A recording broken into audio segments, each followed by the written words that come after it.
Welcoming you to the Leela Podcast, a place where you can discover all things Osho Leela. You'll get to meet the community, learn about community life, and listen in as we share about our upcoming events and workshops from the perspective of the facilitators and the attendees, supporting you to find your way to Leela.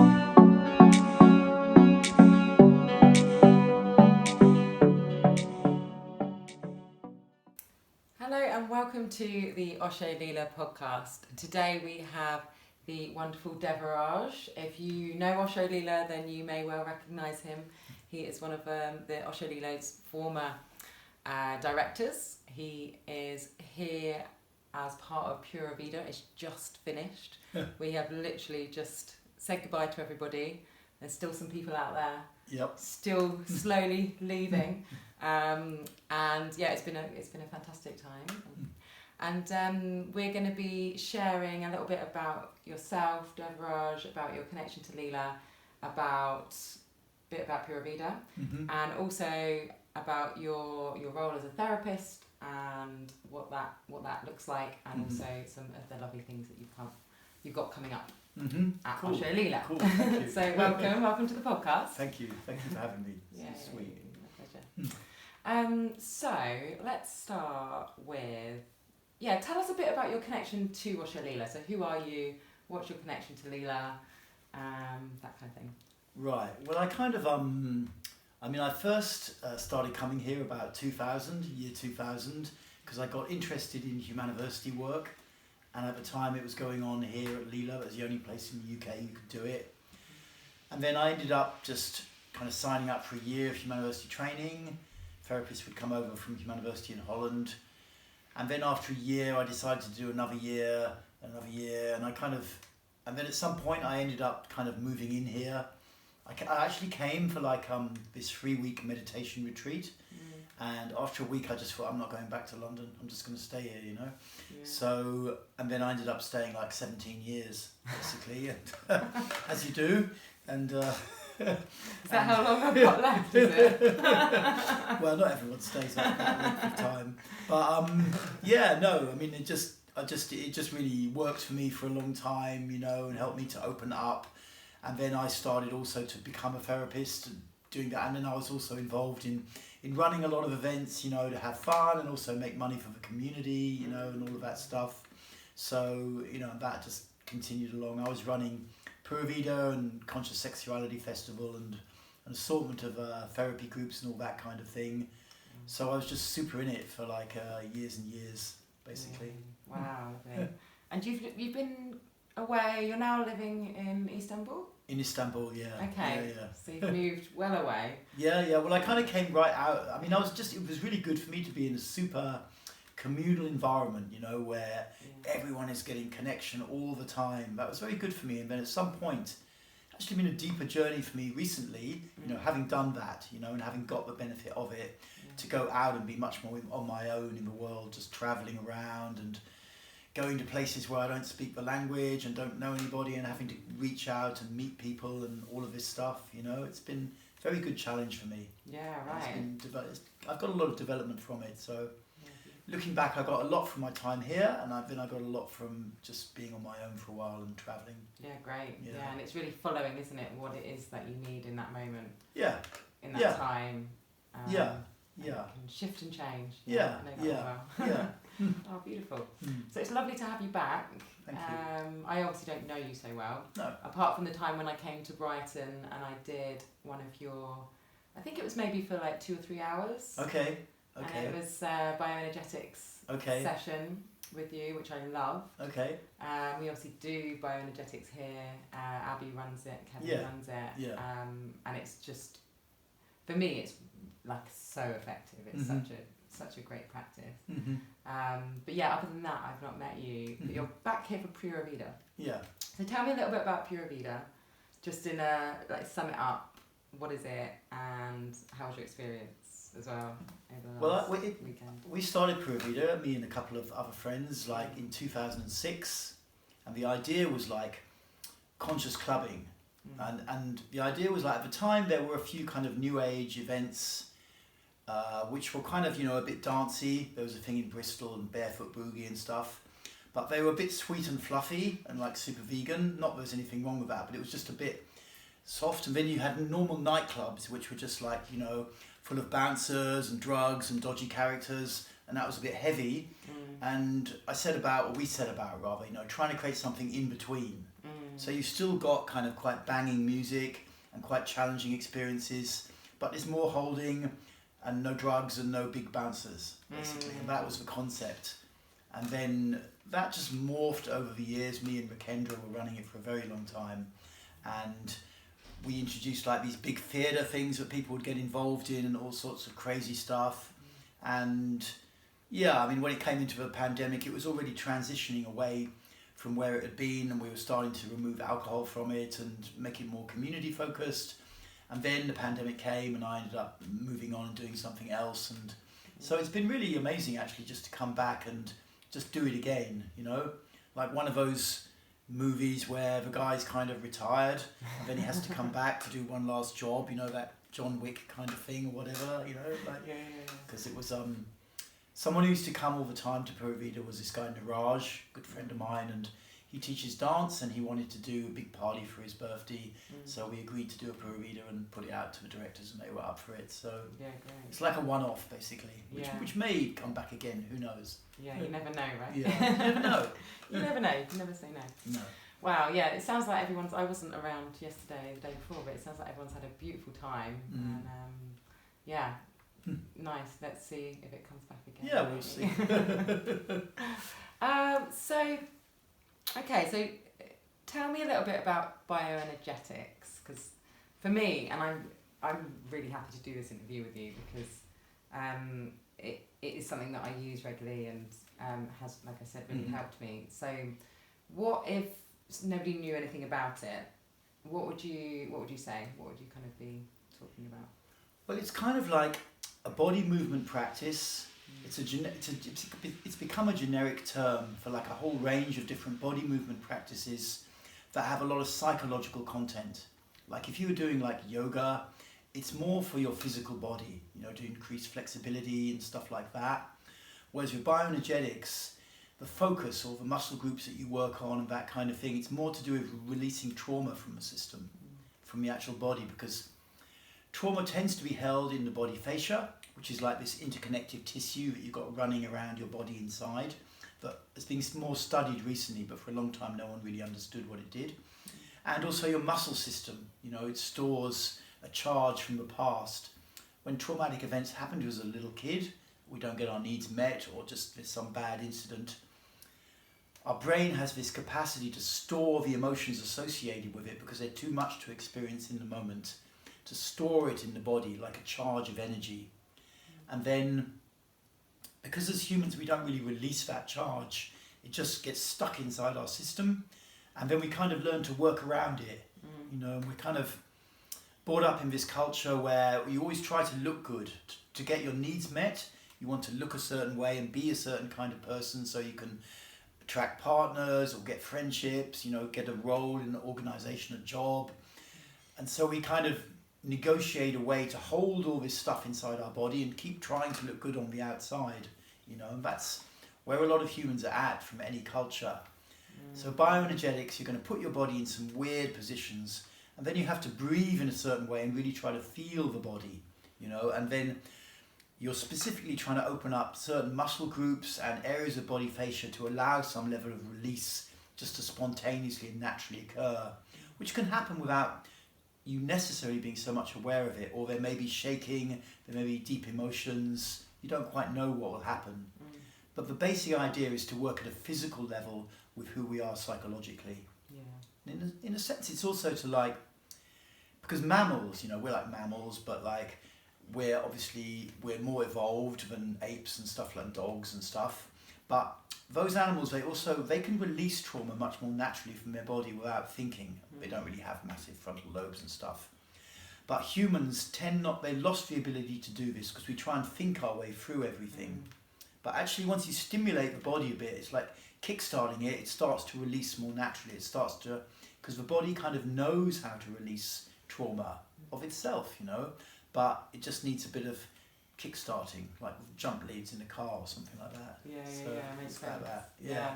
I know I've got well, my mum's got a little puppy, Mm-hmm. and well, she's always the puppy. She's nearly 3, Mm-hmm. but she got attacked actually by Wow. another dog, Right. and I witnessed, like, the shaking Right. and stuff afterwards. Right. And I've seen a few times, Yeah. the heckles going up, and then Yeah. there's this sense of like, wow, that she's doing something to really Yeah. support Yeah. like herself in that process of healing. Yeah. And I know, wild animals do it, don't they? They shake after they've been Yeah. chased by a lion. Yeah, and yeah. So Yeah. we need to learn. So we think we're more intelligent, but are we?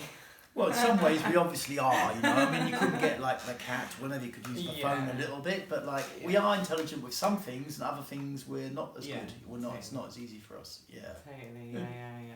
Yeah. And what I love about it is, like you say, it's a psychological process, but you're not going into the mind. You don't need to go into the story of it. No, not you so really much. Are just, it's with the body, right? Yeah.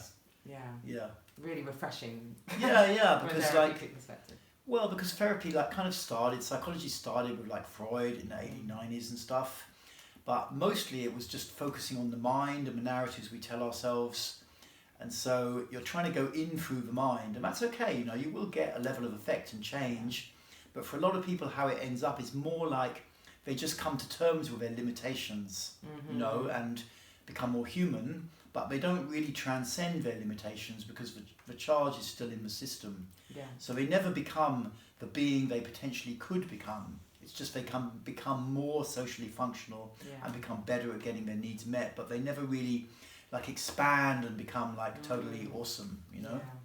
And I know from like, I'm a recovering people pleaser. Mm-hmm. So I know, those behaviours and the freeze and the kind of, the kind of full smile and things like that. And this is the kind of person, right, that you would be working with? People that have those kind of behaviours? Yeah. I mean, that would be usually what you'd call that in terms of Reichian character structure would be oral character type, which is typically, it's believed your origin is like lack of like felt, physical or emotional connection with a mother in the first year of life. And what that does, because a lot of mums are just busy, it's not like their fault.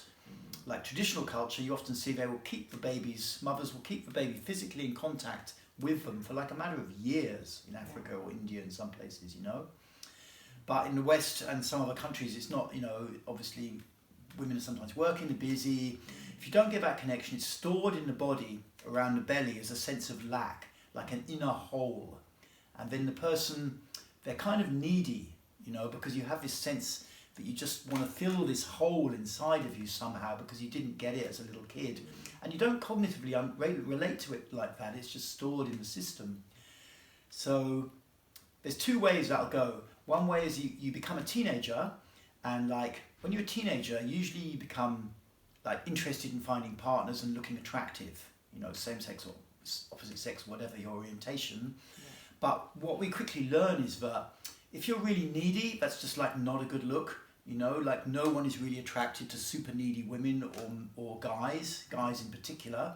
So people learn to just cover everything. Right, neediness is a no-no. Even though I'm massively needy, just need to cover that over completely and make it look like I'm pretty cool and I've got it all together. And then, so that's one way it goes. So the person is then kind of more in the narcissistic side.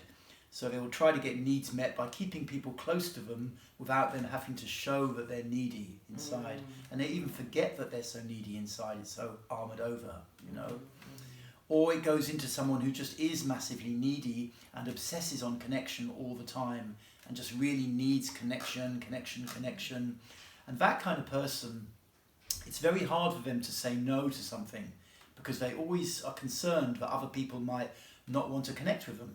So then they try to stay open to everything and they can't really put down boundaries, and they really avoid confrontation because a confrontation potentially means, I don't get to my connection, so they often rehearse who they're going to be in a situation just to please, and then sometimes they can end up in situations where they say yes to things and they think like, oh my God, why did I say yes to that? Now I'm stuck in this relationship or job or whatever, or now I'm working like a maniac all the time because I keep saying yes to my boss or whatever, And the bottom line is this lack of connection with a mother in the first year, and once that's addressed and you can move that kind of tension and block out of the belly, then the person finds it much easier to just say no to something, in a clear way.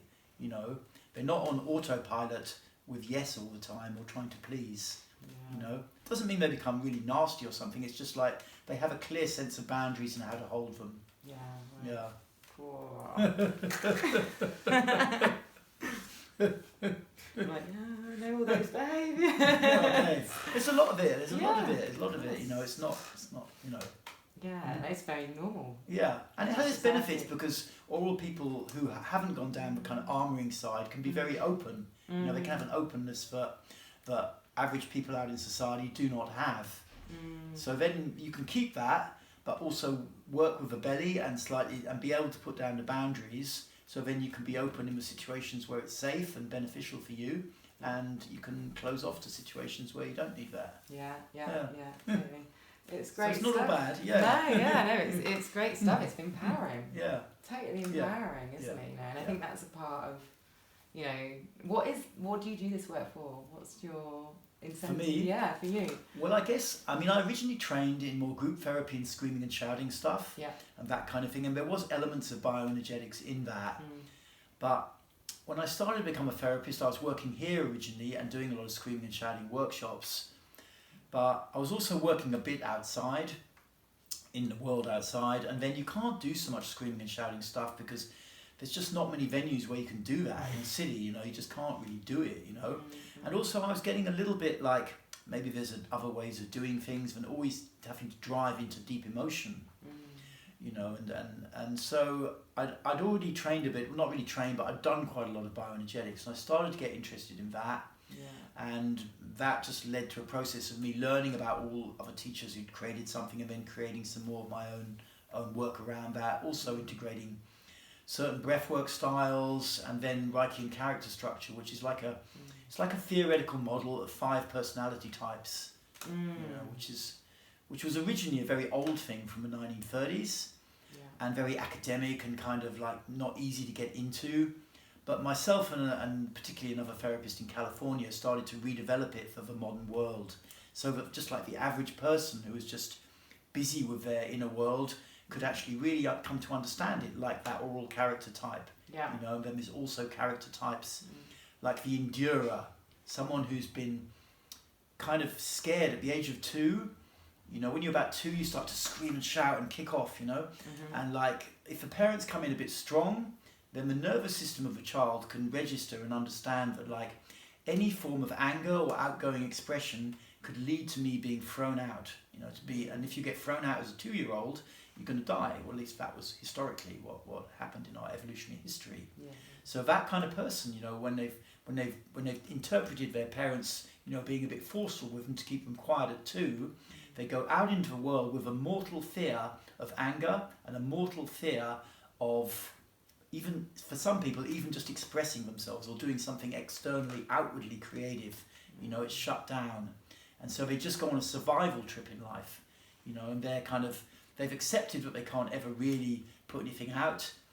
And then with all that energy, if they're working for a company, they'll always be grumbling in the background. They won't actually say, I think we could do this better. Excuse me, Mr. Boss, we could try this. Miss Boss, we could try this. They won't do that. They'll just complain in the background and undermine a bit, or get a job in health and safety where they can be really they can administrate a law without them having to take a power position for themselves. It's like, that's the law, you've got to shut this down now, whatever. It's like this. They have a kind of roles in communist society. Endurers everywhere. People who just endure life. It's there, and they can be also positive qualities. Very solid, very grounded, very reliable. In a relationship, they can be really, really caring and take care of the other person, but they can't really allow themselves to get deep pleasure. And it's not their fault. It's just that their nervous system became configured in a certain way to interpret anger as a life threat, to interpret self-expression as a life threat as a kid. So any level of this in your personality will hinder you. So someone who's only got 20% of it, it's not so much, but it's still stopped them really being, fully on out there. Wow. It's so amazing as you speak, because you can, I can, in my mind, there's like, oh yeah, that person, oh yeah, a bit of me as well, and it's like you can kind of like see it, can't you, around, and It's powerful stuff, this, isn't it? Yeah, Just it's to have very the deep. awareness. I know when I did the session with you, I just took so much from it. So can you tell me about the 5 types? You've got oral, endura. Yeah. They what tend to come online. Yeah. They tend to come like into us at different stages of childhood. Yeah. And while the system was created like in the 30s, like nowadays no one's heard of it, and even if you read one of the old books, it wouldn't make any sense. So it's like, in some ways, it's an amazing thing that from the past that's really, really useful, but very few people, even in psychology, know much about. So the first type that can emerge is nowadays called leaving pattern, which is like, sometimes it seems to be set up in the womb where the fetus isn't quite experiencing safety, and the person learns that when they're triggered emotionally, psychologically, to just go in the mind, just start thinking about things. Like, and you can spot it in yourself. Sometimes for me, you know, like, I don't know, I'm just a bit stressy or something, or I just feel something a bit intensely, and I just think, I just want to pick up my phone and look at it for a while, you know, and just fiddle around with it. And there's no real reason why I would do that in that moment. It's not serving any kind of useful purpose, but I just get a compulsion because it's like, it takes me out of the body where the feelings are into a more safe, controlled world in my mind, you know? Yeah. And so, you know, that's a leaving pattern. Someone who's not really inhabiting their body, you know, and tends to, with any triggering, you know, they're just away in their mind. Yeah, you they're know? straight out of it and into that addiction, usually, hey, with the phones and... Well, it can get like that, yeah. It can get like that. Then the oral... That feels then safe? That feels... Well, it feels safe. Yeah. Yes, it feels safe like, because... I know this. Well, it feels safe because you're away from your body where the feelings are. So what also happens is, you know, there's a lot of making things more safe in our society these days, which I partially agree with, for sure. But the problem is that something's being triggered inside your system, you're going in your mind, and then the person's trying to make the external world safer so they don't get triggered. But ideally, you want to release the thing so you can stay in your body. That's like a better solution, you know? But, you know, it's to reoccupy the body and feel. Basically, that's the leaving pattern is like that. It used to be called schizoid, but like it's not such a great name, you know. Then the oral is, like I say, around the age of 1. If you don't get that connection with the mama, because you've been in your mama for like 9 months in this super kind of, you know, like fetal environment, and you come out, and then suddenly, if you don't get the connection, it's just stored inside. Age around 2, when you start to scream and shout, the endura can manifest. If you get through those 3 stages fairly okay, you'll probably develop a healthy ego, which in terms of body-based psychology just means like you've got drive. You can move forwards in a certain direction, you can withstand a certain amount of things going wrong, pushback, feedback, negativity, and you can keep going. Yeah. If you don't have that much ego, if you've got one of those first 3 traits quite strongly, you may be able to move forwards quite a lot, but as soon as there's like a little problem, someone doesn't like you, you get negative feedback, you kind of collapse and just think, oh my God, I can't do it, you know, that kind of thing, you know. But if you get through those 3, they're the most important, you know, in terms of weakening our possibilities in life. Yeah.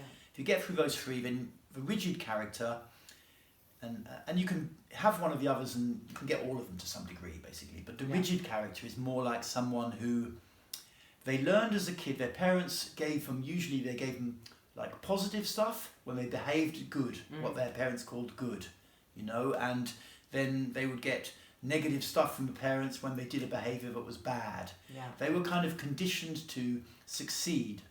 Like sometimes in psychology there's a thing like immigrant dad syndrome, because Britain had a lot of immigration, and then the kids often were brought up by parents, perhaps Indian or African in origin, who really wanted their kids to succeed. Like, you have to be a lawyer, you have to be a doctor, maybe an architect or an engineer is okay, but that is it for you, kid. You're going to do that. And then, unless the kid is moving in that direction, then they're just going to get a ton of shit from their bad stuff from their parents the whole time, you know, just trying to condition them to succeed.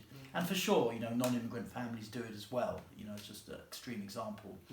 But like, someone like that, a rigid character plays the game. They understand that life is a series of negotiations and strategies, and they want to be successful. They're in management, these guys. They work in management. They like hierarchical structures. They like this kind of thing because they can make sense to it. You know, if they work hard, they can move up to the next layer. If they achieve, they move up to the next layer. They've got basic levels of drive. They want to be successful. They will always seek a partner of similar or higher status, perceived status. Rigid type women, it's not that their body is necessarily so rigid. They will just use their body a bit to get themselves in power roles or status. They love hierarchies. They hold like traditional Western society together because they keep the rules going and they challenge people. You know, like a woman who's in strong rigid, you know, if she's very attractive and guys are coming up to her trying to date her and stuff, you know, she's going to test them. You know, she's going to push back to make sure that, you know, she gets the one who's really strong enough for her to be with, you know. It's this kind of, it's rigid behaviours, you know, is it called. And then aggressive is the main term, is the last one, which is typically someone who was really trusting as a kid and got through maybe the first 3 stages, but maybe sometime around the age of 6, it was like they really trusted their mum or their dad or other caregiver, and then something happened which caused them completely to lose trust in this person. Maybe for a woman, maybe her mother, she realised at some point that her mother was just using her to make her seem better. Like always getting her to go to ballet school she didn't really want, always wear clothes that the mama thought was good. And she loved her mum, and then at some point she just really distrusted her. Or for a guy, you know, the dad is always trying to, here's my son, you know, who's really strong and this kind of thing. And they realise at some point that they're trusting this guy and actually he's just using them, you know, he's not supporting them, he's using them. This can happen at age 6 or age 10, age 12, or it can be like massive, like a coach at school or a teacher, and you're really gifted at school at sports or something, but they don't see you, you know, they don't see you and they just put you down or whatever, and you just feel abandoned, lost by them. And the person collapses internally, their ego collapses internally, and they resolve like, I'm never going to trust anyone again. Because it's so painful as a child, as a 7-year-old, to really trust someone and then to see that trust was misplaced and the person didn't earn it and they didn't deserve it, you know. And for this character type, it's so painful to do that. They say, right, from now on, I'm going to just be so totally insulated and I'm going to be really successful and powerful on my own. You know, I'm not going to have to reach out to anybody else. I'm going to do it myself. They're super motivated, super powerful. They don't function so well in structures like big corporations. You might think they get to the top of a big corporation. They're usually a bit too unstable for that. But they're entrepreneurs. They drive out in life. They're the Captain Kirk model, you know, we're going there, that kind of thing, you know. But inside, they can't allow themselves to ever be vulnerable. And they have to be in control. They can be quite seductive, manipulative, very charismatic. A lot of energy in the top half of the body. They make their face look good and they expand their chest, you know, and they really present themselves good. They're fantastically charismatic, rock stars, but, you know, everyone loves them and adores them and stuff like that, but their inner world is just like really bad and they're using drugs or whatever because they can't really take in love, you know, because they would have to be vulnerable. They're aggressive character type, yeah. Wow. Yeah. So those are the 5 types, and Yes. does everybody fit into at least one of them? Well, traditionally, how it was originally taught, like back in the day, was you'd find your dominant character type and your secondary one. Yeah. But what I found myself, just when I started working with the character types, it seemed clear to me that everyone had all of them.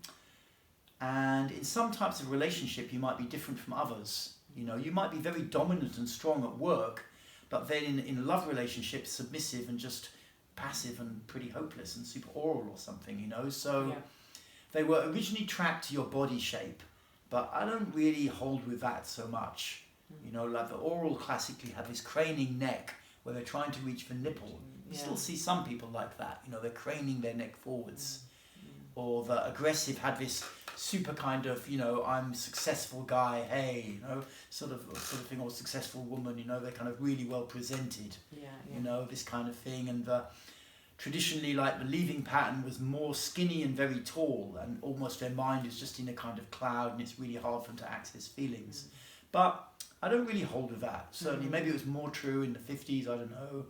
But more to me, I see it like everyone has all 5 to certain degrees. Some may be dominant, and some may be dominant in certain social situations and not maybe in friendships, but they're different at work, you know.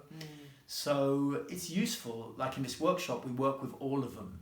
You know, we have one day on each, understanding theoretically, acting them out, working with each other, like acting out your oral side with other people, acting out your aggressive side, whatever. And then we also do like physical exercises, bioenergetics or breath work, so that you understand how to start to release them as well, so that you can come back to a more centered place and you don't have to act out like that. Brilliant. So this workshop that you're referring to is the it's how many days is it? 8 days? It's 7 days. 7 days. But that includes like a arrival day and leaving day. Yeah. Right, okay, great. It sounds great. I might book on it myself. So I've had a taste of some of these. Right.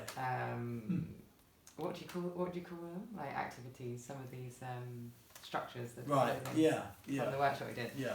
I wonder if you would feel okay to share maybe a couple as we're sitting here now. Something that we can do sitting. Something we could do sitting.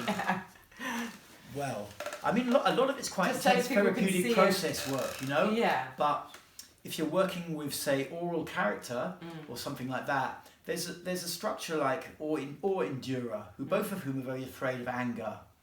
So you could either start to work by getting in the group and screaming and shouting to try and take that fear down, but sometimes that's too much, you know, it's too much for people, and it's not their fault, it just their nervous system takes them out of there.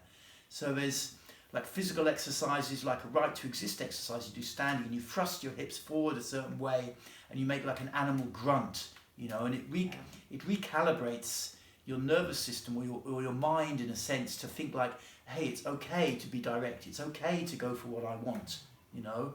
And it recalibrates that for someone who's very strategizing all the time to you know, it helps them to just have an inner security to feel like get what I want. I find that one really powerful. Right. Yeah, I really, yeah. I've done quite a few of them, and I find it really powerful. It's like I can initially there's this like, oh my god, this is so uncomfortable to do. You know, there's this like, you know, you're in a group, and but the more I've done it, the more kind of I've gone into that totality, I guess, in it, and it feels powerful. It feels like something's shifting as well. In these sessions, so I mean, I've got a lot of structures that we'll be doing, and then most of that stuff, because it's not like group therapy where you're screaming and shouting and stuff, you can actually take it back out and do it yourself, or if you're working in psychology, you know, you can give some of those exercises to clients.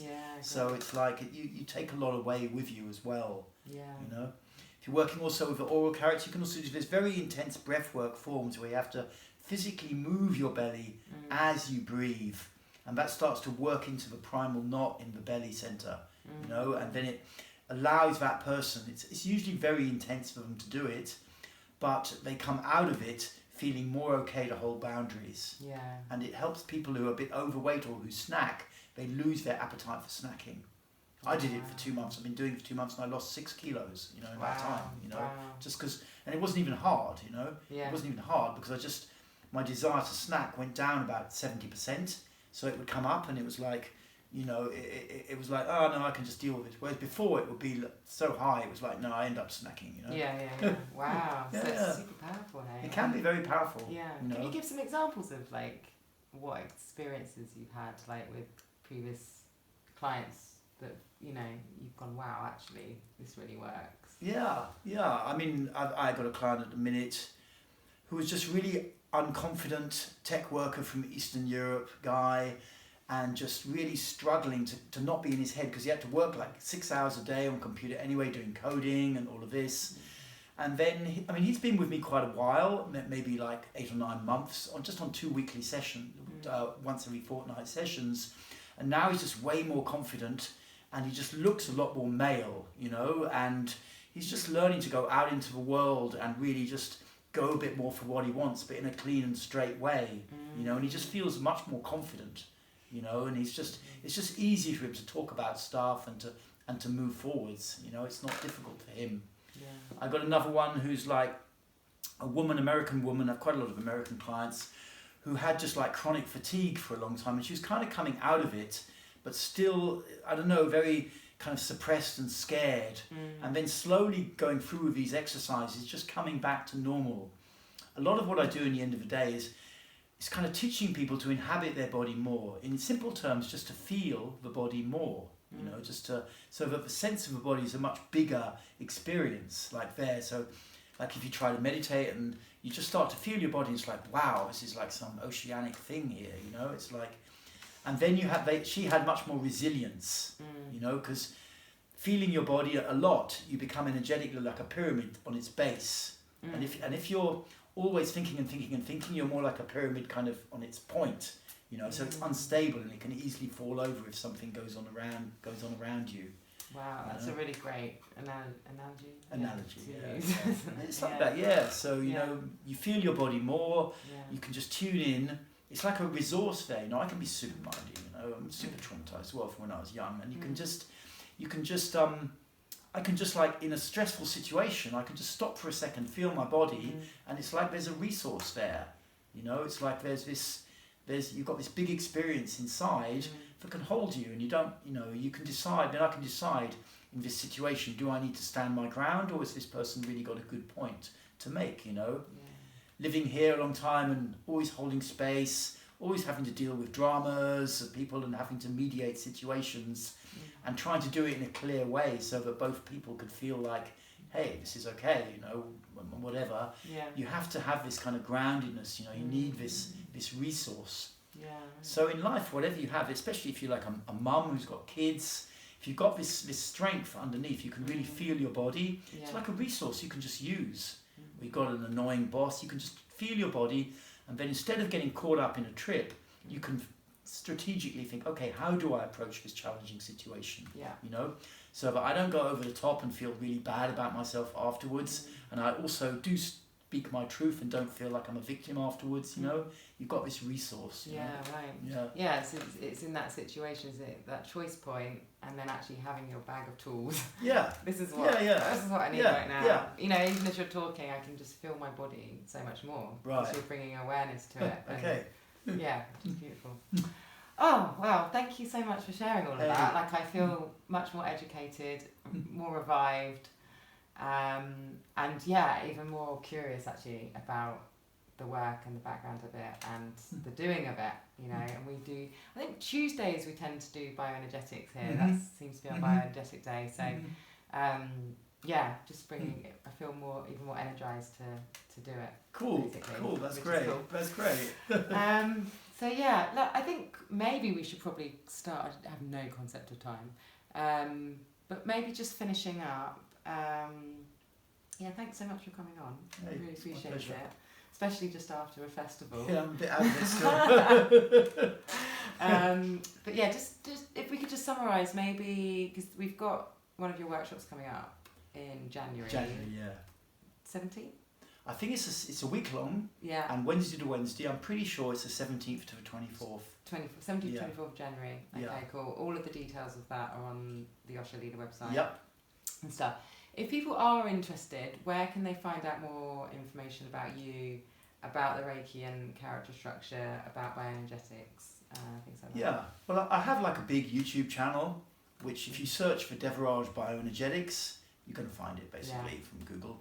Or you can look around there. There's a lot of video content, and look for a playlist on Reichian Character Structure. There's all sorts of information about the different characters and videos. Or I've got a website which is bioenergetics.org.uk, and that also has more information, also information about this workshop, information about how to contact me. Like, you can just book a 15-minute call with me on Calendly for free if you have questions about the workshop and whether it'll be suitable for you, that kind of thing. Because I try to make it so that it's useful for anyone who's really experienced and maybe working as a therapist and wants to expand into this field, or someone who just wants to have 7 days to go really deep on a process with themselves, you know. So it's really applicable for a lot of people, but if anyone's got questions or is concerned, they can easily reach out to me and ask. Beautiful. Thank you for sharing that. We'll put everything in the show notes so you can look below for that. And do you do one-to-one stuff as well? I do one-to-ones. So your clients that you mentioned. I have clients. Great. I'm quite booked up at the minute, but I sometimes still fit one or two in. So that is an option as well. Potentially. Okay, great. Well, thank you so much for coming Hey. on, Deveraj. It's Hey. been super lovely. Well, thank and you. I know I feel like I know you a little bit better as well. But yeah, everything is in the show notes. Everything is on the website, osholeela.co.uk. Thank you so much for joining us for this podcast. I hope you feel a bit more educated, inspired, and please do come back and join us for another podcast. Thank you so much, everybody. Thanks, Deveraj. Thank you. Bye. Thank you. Hey.